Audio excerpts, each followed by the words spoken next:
I per aprofundir en les causes i les conseqüències dels incendis a l'estiu, busquem l'opinió d'un expert. Parlem amb Ferran Dalmau, enginyer forestal i director de Medi 21, que ens atén en directe des de Carcaixent.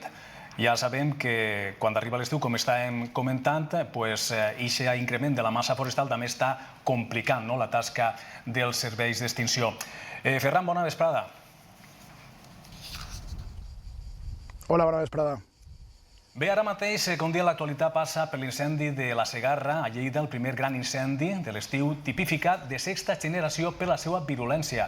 Estem preparats per encarar un foc d'eixa magnitud? Les nostres muntanyes estan preparades per a rebre grans incendis forestals perquè, per desgràcia, tenim molta continuïtat vegetal. La pluja ha sigut molt potent durant la primavera i això ha fet que hi hagi moltíssima més biomassa. El que passa és que, evidentment, tota la prevenció que no s'ha fet ja a aquestes altures comença a ser complicat treballar en la muntanya i és molt complicat poder treballar en aquestes condicions. Com diem, el nostre territori ha tingut un hivern plujós l'any de la Dana. Això és beneficiós o és un perill de cara a l'estiu?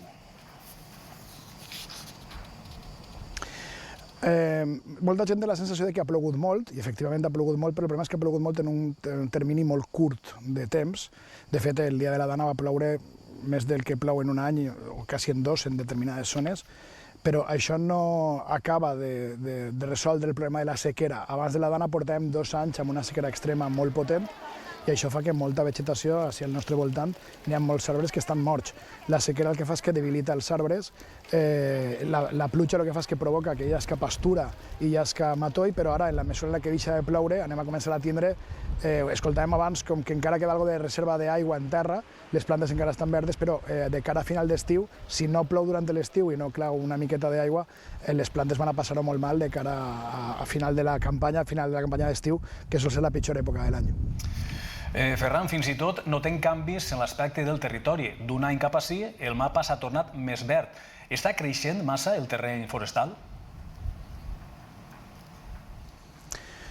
El terreny forestal recupera territori en la mesura en què les activitats del sector primari, com per exemple l'agricultura, la ramaderia extensiva, que en Castelló encara en queden alguns indrets i tal, la selvicultura, que fa molts anys que és anecdòtica, excepte en algunes zones d'alguns parcs naturals i tal, en la mesura en què els humans ens hem replegat cap a les ciutats, la vegetació va ocupant antics bancals, per tant, al contrari del que la gent pensa, la superfície forestal s'ha incrementat.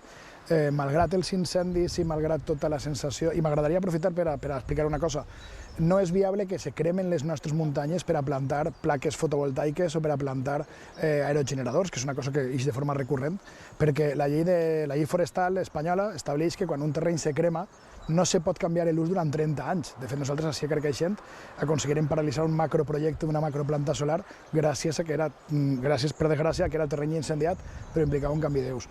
Per tant, si tenim cada vegada més verd, el problema és que tenim un verd que està desordenat.